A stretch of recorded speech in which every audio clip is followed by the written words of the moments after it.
Ashik, thank you for joining us. And now we are moving ahead. The Enforcement Directorate's Chandigarh Zonal Office is conducting searches at 11 locations linked to Ashok Mittal, Saurabh Dhingra,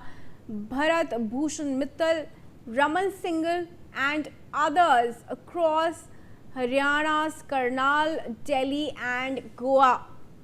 The action is in connection with an investigation into Mahesh Timber Private Limited. According to officials, the case is based on CBI FIR against Mahesh Timber Private Limited, its directors and others for offences under IPC and Prevention of Corruption Act in connection with fraudulent enhancement of foreign letters of credit by unauthorized SWIFT amendments without corresponding entries in FINICL, causing wrongful loss of approximately 155.2 crore rupees to Oriental Bank of Commerce and consortium banks. Javed Hussain is joining us. Javed, give us details of the loss that have been, that have come upon the OBC Bank, and how were these people who were, who premises are being raided associated with it? और देखिए, ED की एक बड़ी कार्रवाई हुई है और ED की जो जांच टीम है महेश टिम्बर प्राइवेट लिमिटेड से जुड़े एक मामले को लेकर एक साथ 11 लोकेशन पर सर्च ऑपरेशन की गई है, छापेमारी की गई है, जिसमें दिल्ली, करनाल और करनाल के अलावा कुछ और जगह है जहां पर ईडी ने एक साथ जो है इस सर्च ऑपरेशन को हम आपको बता दें कि कंडक्ट किया गया है।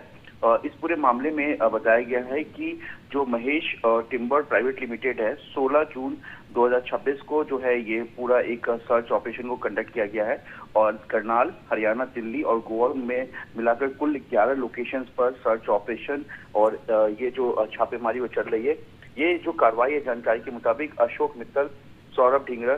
भारत भूषण मित्तल, रमन सिंह और इससे जुड़े हुए दूसरे जो लोग हैं उनके लोकेशन पर ये सर्च ऑपरेशन की जा रही है। ईडी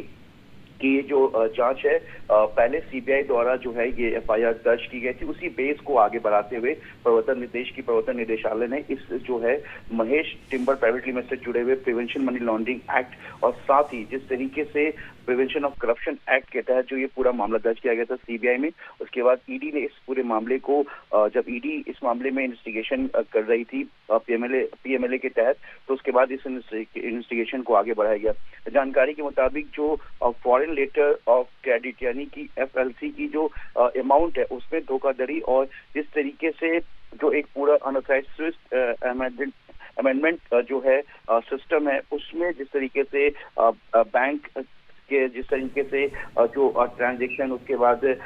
जो पूरा अकाउंट को ट्रेल किया गया, किस तरीके से पैसे का ट्रांजैक्शन, इन सभी को लेकर और जिस तरीके से इसमें ओरिएंटल बैंक ऑफ कॉमर्स से जुड़ा हुआ ये मामला बताया गया और लगभग बताया गया है कि कस्टोडियम लगभग अप्रॉक्स 155 करोड़ 21 लाख रुपए का इसमें नुकसान हुआ है। और इसको लेकर जो ईडी है इस पूरे, हालांकि शुरुआत में करप्शन ऑफ एक्ट के तहत सीबीआई ने इस मामले की जांच को आगे बढ़ाया था, बाद में ईडी ने जब ED prevention money laundering act के तहत जब ईडी इस केस की जांच करती है तो कई अनियमितताएं पाई गई, कई इसमें धोखाधड़ी और फ्रॉड जो है वो पाया गया, जिसको लेकर ईडी अपनी जांच को आगे बढ़ा रही है।